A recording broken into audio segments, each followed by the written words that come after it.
नमस्कार, मी Manjiri Kulkarni the mindful डाएटमध्ये तुमचं स्वागत करते।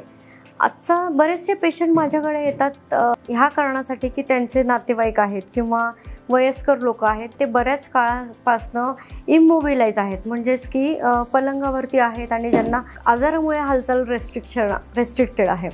मग यांना होतं काय की आपण जे नॉर्मली खात असतो ते अन्न यांना पचत नाही, मग यांना कॉन्स्टिपेशन होणे, पोट दुखणे, पोट फुगणे असे प्रकार चालू होतात। बेसिकली ह्याच्यामध्ये जनरलाइज असं काही सांगता येत नाही, कारण की त्या व्यक्तीला कुठला आजार झालेला आहे त्याच्यावरती ते डाएट डिपेंड असतं। तरीसुद्धा जेव्हा व्यक्ती बेडरिडन असते किंवा राईस ट्यूब लावलेली असते तेव्हा स्पेसिफिकली लिक्विड डाएट देणं सजेस्टेड असतं। मग त्यामध्ये प्रोटीन्स, विटॅमिन्स आणि कार्बोहायड्रेट्सचा विचार करायला हवा।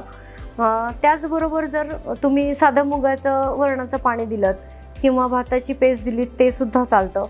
त्याच्यामध्ये कुठल्याही भाज्यांचा अर्क थोडा सूपच्या फॉर्ममध्ये टाकला तर ते सुद्धा चालतं।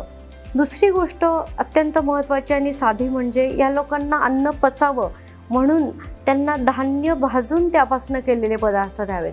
जेव्हा तुम्ही कुठलाही पदार्थ म्हणजे तांदूळ आहे, गहू आहे, हे भाजून घेता किंवा डाळ भाजून घेता वरण करण्याच्या आधी, तर ते पचायला एकदम हलकं होतं आणि त्यांना पोषण पण व्यवस्थित मिळेल आणि त्यांना पचेल सुद्धा व्यवस्थित।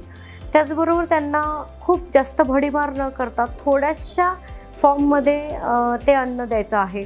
लिक्विड जास्त हायड्रेटेड राहणं जास्त गरजेचं आहे।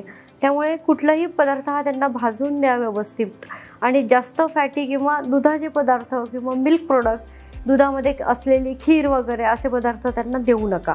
त्यामुळे डायल्यूट केलेले पदार्थ ज्याच्यामध्ये वॉटर कंटेंट जास्त आहे। त्याचबरोबर ती फळंसुद्धा बरेच लोक देतात, तर फळं हे जर पेशंट आजारी किंवा चावण्याच्या याच्यामध्ये नसेल तरच त्यांना फ्रूट ज्युसेस द्यायचे।